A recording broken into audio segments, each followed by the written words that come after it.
Mira's human body was destroyed beyond repair, leaving only her brain intact. Through advanced technology, a synthetic shell was created to house her surviving consciousness. This transformation set the stage for a reflective narrative about identity and existence in a world where human and machine boundaries are increasingly blurred. Ghost in the Shell stands as a profound Japanese work that explores pressing modern issues, identity, isolation, and collective connectivity, timeless themes resonating with society's evolving relationship with technology. The filmmaker sought to honor the cultural depth of the original story 2 decades after its conception. Drawing from the powerful imagery of the source material, they aimed to reimagine its visual and philosophical world for a new audience. The director and creative team felt inspired by its legacy, striving to build a cinematic universe unlike anything previously seen. The production of Ghost in the Shell spanned nearly a decade of dedicated development. Every creative decision was made with the intent to pay homage to Masamune Shirow's seminal vision. The film's realization hinged on the passion of director Rupert Sanders, whose imaginative approach attracted the project's key collaborators. Upon encountering the anime for the first time, Sanders was captivated, collecting images and references from various iterations of the franchise to craft a visual narrative resembling a graphic novel. Producers recognized Sanders' artistic clarity as groundbreaking. His preparatory materials demonstrated deep respect for the original works while asserting a distinct personal vision. Working with Scarlett Johansson, the team explored the delicate balance between human and robotic traits within the Major, shaping behaviors that reflected a search for lost humanity. Johansson infused the role with a subtle, childlike sensitivity that humanized the cyborg character. Actor Pilou Asbæk brought Batu to life with his physicality and gentle humor. His rapport with Johansson produced a tangible emotional connection vital to the story. Asbæk approached the role with careful study of the original manga, viewing it as a guiding text for understanding his character's loyalty, warmth, and grounded humanity. He described Batu as the kind of steadfast friend anyone would wish to have in real life. Michael Pitt embodied Kuz with intense dedication. Preparing through rigorous physical conditioning, a raw food diet, and daily training, he transformed himself into the enigmatic antagonist. Pitt delved into Kuz's psychology through paintings and journals, constructing an intricate personal mythology. His attention to voice, movement, and inner logic lent depth to a character who initially appears as a perceived villain, but evolves into something more complex. The character of Dr. Ule underwent a significant transformation during development. Originally conceived as male, the role was reimagined to introduce maternal nuances that would highlight the Major's emotional journey. Juliette Binoche was cast to embody that dimension, chosen for her profound expressiveness and compassion. She represented the human side of a hybrid being who exists beyond mere biological or artificial boundaries. Binoche initially struggled with the dense technical language of the script, finding it akin to deciphering a code or reading Shakespeare for the first time. Yet, as she absorbed the conceptual language of the story's digital universe, the complexity turned into fascination. Understanding the coded metaphors gave her access to the emotional core beneath the technological surface, immersing her fully in the world her character inhabited. The cast also included Takeshi Kitano as Aramaki, the authoritative yet profound leader of Section 9. Known for his multifaceted career as both actor and director, Kitano's presence added gravitas to the ensemble, bridging cultural authenticity and cinematic universality. When the film adaptation of Ghost in the Shell first came into discussion, one of the earliest collaborators approached was a creative figure deeply involved in the visual design process. The original manga was widely celebrated, and although it had already inspired an acclaimed anime, anticipation for a live-action version had long been building among fans and colleagues alike. Many were surprised to learn of her casting in the project, as they had not expected her involvement in such a significant role. The team approached the film with a shared dedication to honoring the original manga while offering a distinct and innovative interpretation. Most of the filming took place at Stone Street Studios in Wellington, New Zealand, facilities established by Peter Jackson during the production of The Lord of the Rings and The Hobbit. The studio setup was ideal for the complex shoot. Collaboration with Weta Workshop, led by Richard Taylor, played a pivotal role in this endeavor. His appreciation of anime and deep understanding of design aligned seamlessly with director Rupert's vision for the film.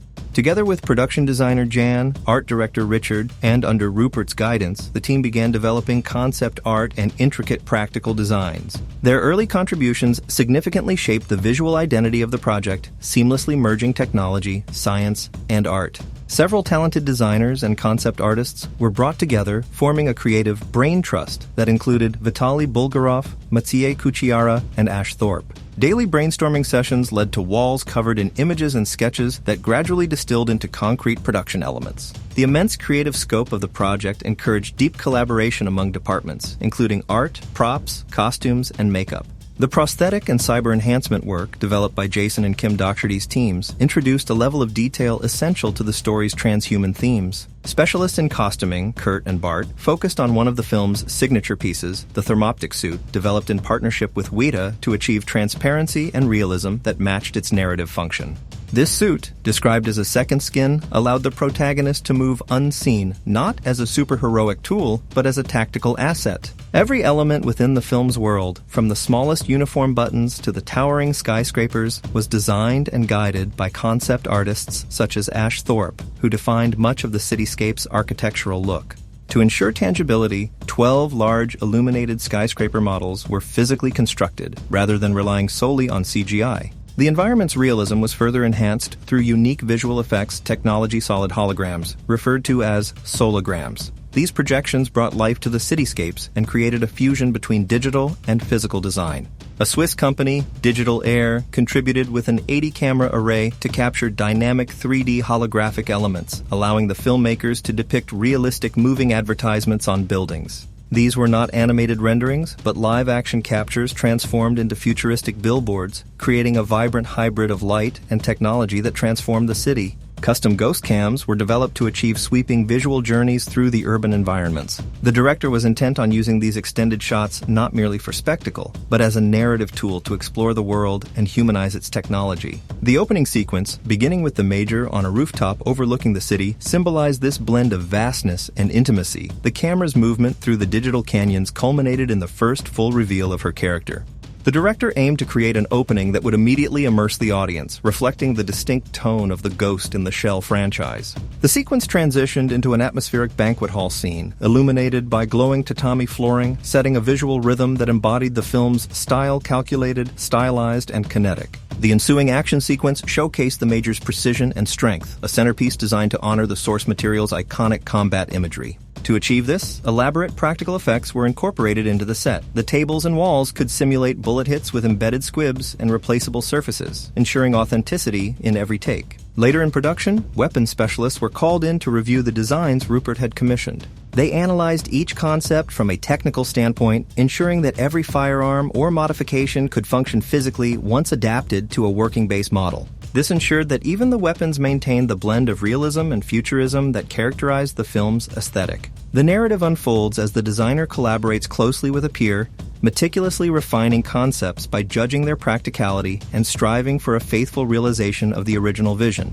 An intense focus is placed on unique weapons, including handguns concealed in briefcases whose cases can be seamlessly detached, leaving behind only the grip. The protagonist, Major, wields a thermoptic pistol explicitly created to match her signature thermoptic camouflage. This weapon is built upon a Glock 17 9mm base and, remarkably, becomes invisible in tandem with her own disappearance. The world within Ghost in the Shell diverges sharply from conventional action films. The characters possess physical enhancements that allow them to perform feats far beyond normal human capacity, such as running at extraordinary speeds and executing formidable combat or impressive jumps. These abilities do not reflect a superhero archetype, but rather a subtle elevation above ordinary human potential. Guy Norris, renowned for his contributions to Mad Max, utilizes his expertise in wirework and gravity-defying choreography, supported by a skilled team of martial artists, to guide the actors into the very center of dynamic action scenes. Scarlett Johansson, arriving 6 months before filming, demonstrates a remarkable work ethic and physical prowess. She consistently surprises the team with her capabilities, pushing herself through additional repetitions to achieve excellence. Despite her exceptional skills, she maintains a high level of personal discipline, often striving to perfect each sequence and willingly repeating movements to hone her performance further.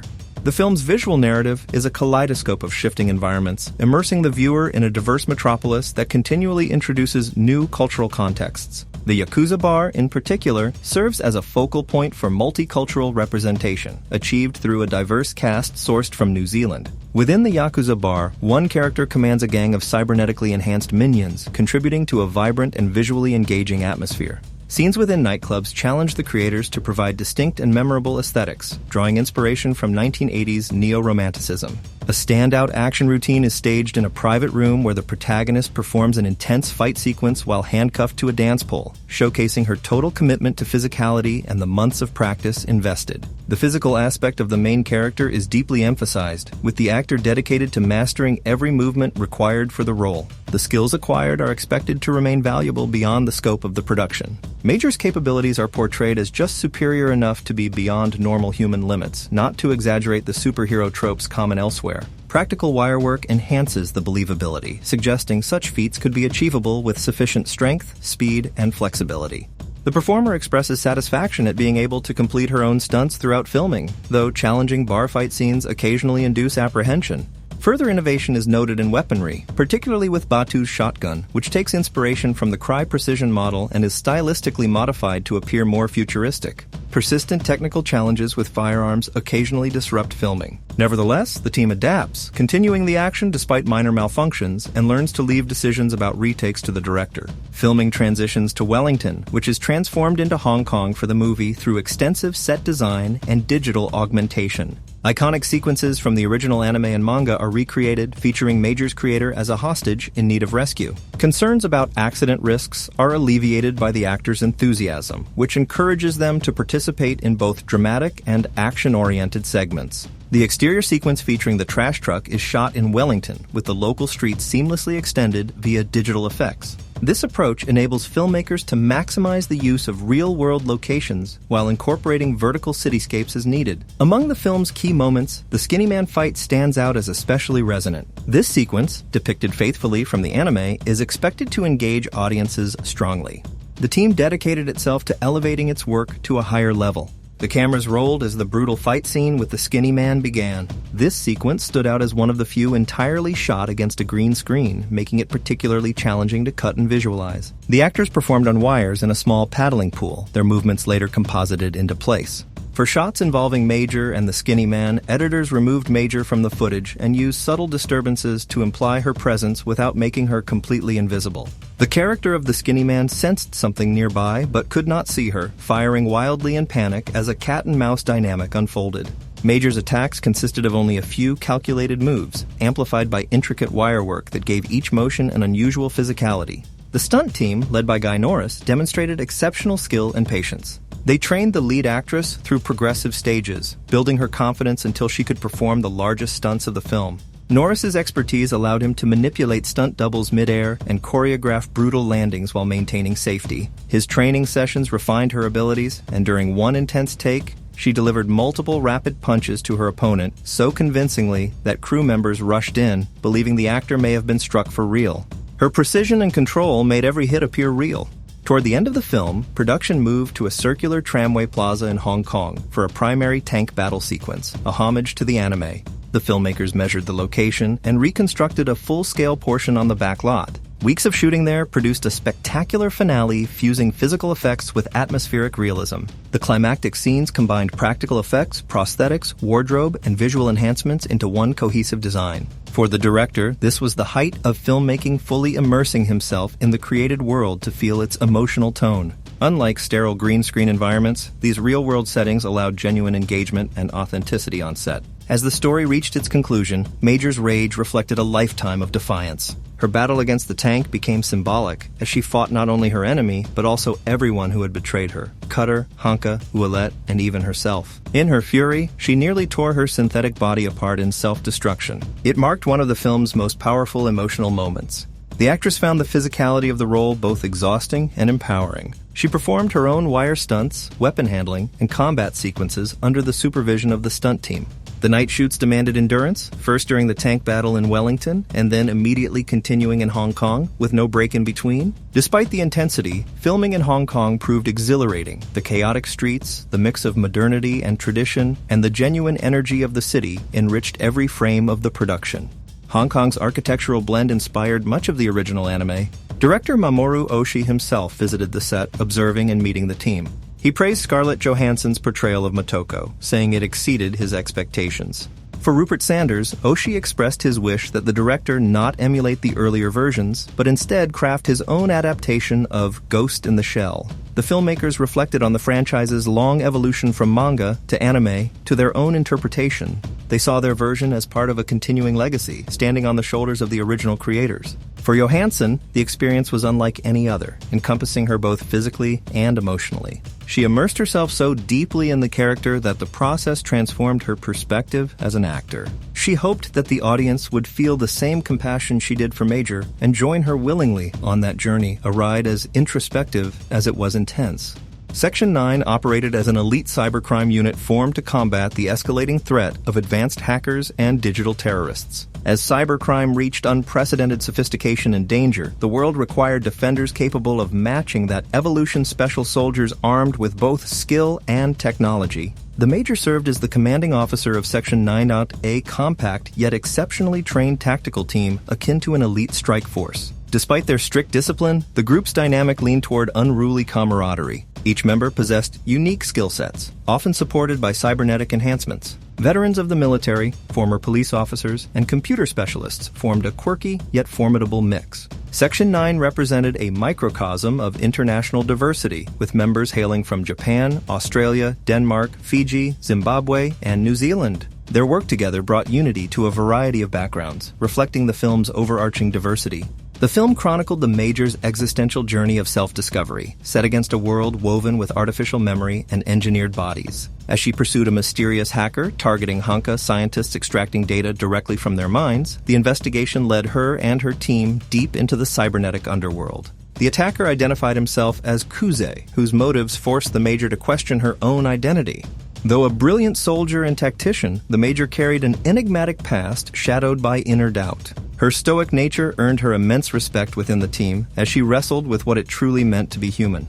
By the film's conclusion, her self-acceptance emerged as an act of defiance, choosing to own her identity as the Major. Her closest ally, Batu, acted both as protector and confidant. While officially second in command, his rapport with the Major suggested deep mutual understanding. Beneath his hardened exterior and iconic cybernetic eyes, he embodied the emotional core of the team, grounded, sincere, and loyal. His fondness for ordinary pleasures, such as beer, pizza, and dogs, made him one of the most relatable figures in the story. The bond between the Major and Batu revealed glimpses of her rare humanity. With him, she could find levity amid chaos moments of laughter or quiet reflection. Their connection hinted at unspoken affection, suggesting that, in another life, the Major might have been the one who got away. Batu's love for her, a cybernetic being, illuminated the film's title itself, A Ghost Within a Shell. Aramaki, portrayed by Takeshi Kitano, commanded Section 9 with a balance of gravitas and restraint. Though dwelling in a futuristic world, his thinking remained rooted in traditional values and human emotion. His stoic disposition contrasted with the technological evolution around him, grounding the narrative in moral realism. His gravitas carried the weight of government responsibility and the authority of leadership. Takeshi's performance drew on a heritage of Japanese acting, a style characterized by reserve, discipline, and deep expression. His calmness and subtlety imbued power into silence, evoking comparisons to an Asian Clint Eastwood. Through stillness and a measured gaze, entire stories seemed to unfold within his face, speaking volumes without a word. Among the team, Tagusa stood out as the sole member without enhancements, a fully human link to the mechanized squad. His reliance on instinct and ethics contrasted sharply with his cybernetic colleagues. A revolver replaced the standard submachine gun, symbolizing his resistance to modernization. His partnership with Batu created a classic dynamic of intuition balancing brute efficiency. In developing Tagusa, both the actor and director rebuilt the character from the ground up, blending originality with authenticity. The result paid homage to the source material while creating something distinctively cinematic. Ishikawa served Section 9 as the unit's intelligence specialist and cyber expert. His mastery of hacking, data manipulation, and code decryption proved vital in a world where digital warfare dictated survival. When required, he also fought alongside his comrades, proving his adaptability in both the virtual and physical battlefields. Saito operated as the team's marksman. Through an integrated eye-link system, he achieved near-perfect precision, connecting directly to his rifle's targeting interface. His modifications allowed him to lock onto an enemy even while looking elsewhere, an unsettling but efficient fusion of human and machine. Borma embodied the team's brute strength and expertise in explosives. A veteran of the Japanese Defense Forces, he maintained a leadership style that placed him behind his men, supporting with both tactical acumen and raw power. Nearly fully mechanical, distinguished by prosthetic eyes and enhanced musculature, he acted as the squad's backbone. Despite their grim duties, Section 9 shared warmth and humor beneath the surface, an unspoken bond that made them function not only as a team, but as a family. Ladria, an original addition to this adaptation, emerged as a fiercely independent operative within Section 9. Built entirely for the film, her character fused speed, precision, and firepower. The actress collaborated closely with the director to imagine her origins and ambitions. As the lone other woman in the unit, her defiance and readiness to act earned her the respect of her comrades. Routine training unified the ensemble. Each day brought physical conditioning, weapons training, and hand-to-hand combat under the guidance of stunt professionals and tactical coaches. The process refined their synergy and shaped the authenticity of each performance, immersing them fully in the world of Section 9. When together, Section 9 formed a formidable collective interconnected by respect, humor, and unity. Bonds built offset mirrored those within the film, transforming the cast into a genuine family that extended beyond the screen. The protagonist perceives that those around her fit in seamlessly, seemingly connected to something she cannot reach. The original concept for Ghost in the Shell begins with the transplantation of a human brain into a mechanical body, a theme that the filmmakers found compelling to explore. Questions arise about the residual thoughts and memories retained in such a brain, and whether it is possible to reprogram it. The film prompts viewers to consider the significance of the past and personal memories in shaping identity. As humans become increasingly reliant on technology to enhance themselves, a gradual loss or forgetting of the sense of self is observed, projecting a very plausible vision of the near future. The film may ultimately become a defining statement about the integration of humanity and technology, encouraging reflection on what that fusion truly signifies for society. Few truly comprehend the dangers posed to individuality and the human soul by these changes. In this context, ghost refers to the spirit or true self that persists even as it inhabits different vessels, while the shell denotes the physical body, in Major's case, a constructed cyborg frame. Her ghost resides in her human brain and everything it retains.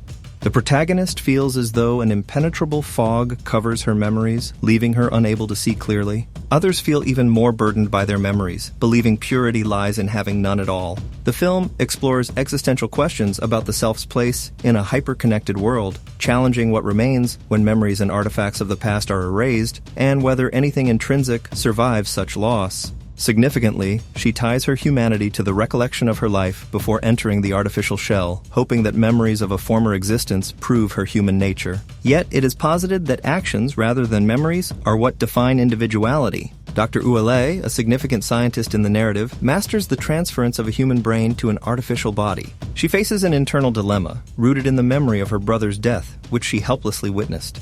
She describes the experience as seeing a butterfly depart from him, while later feeling as if she had trapped a butterfly within Major, an act that lives on in her imagination. Present-day scientists push the boundaries of what elements of humanity can be replicated in robots, posing highly relevant questions. Major's physical sensations are absent because only her brain survived when her original body was irreparably damaged, making her the first of her kind, an independent ghost inhabiting an artificial shell composed of advanced materials.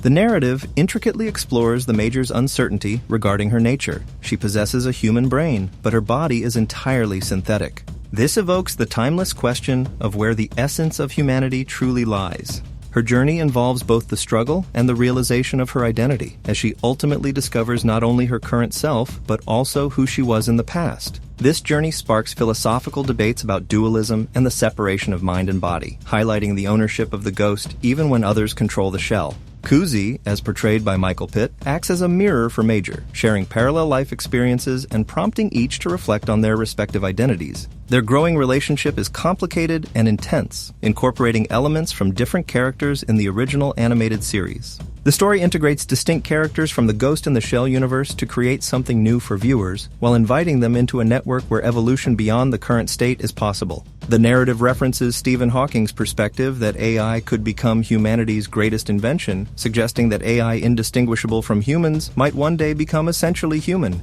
Batu's compelling line, "What's the difference between fantasy and reality, dreams and memories?" embodies one of the film's central themes. The distinction might not matter, and simply posing these questions is a fundamentally human act.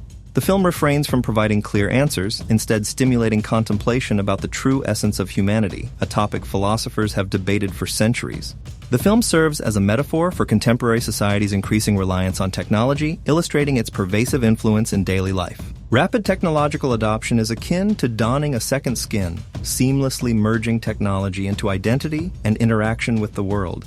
Major serves as a focal point for discussions on the fears and philosophical questions that technology brings, personifying the zenith of advancement and enabling the exploration of issues such as interconnectedness, the dissolution of individual boundaries, and the potential loss of self. The protagonist's supposed recollections of her parents' deaths are revealed to be fabrications. Her memories and identity were artificially implanted.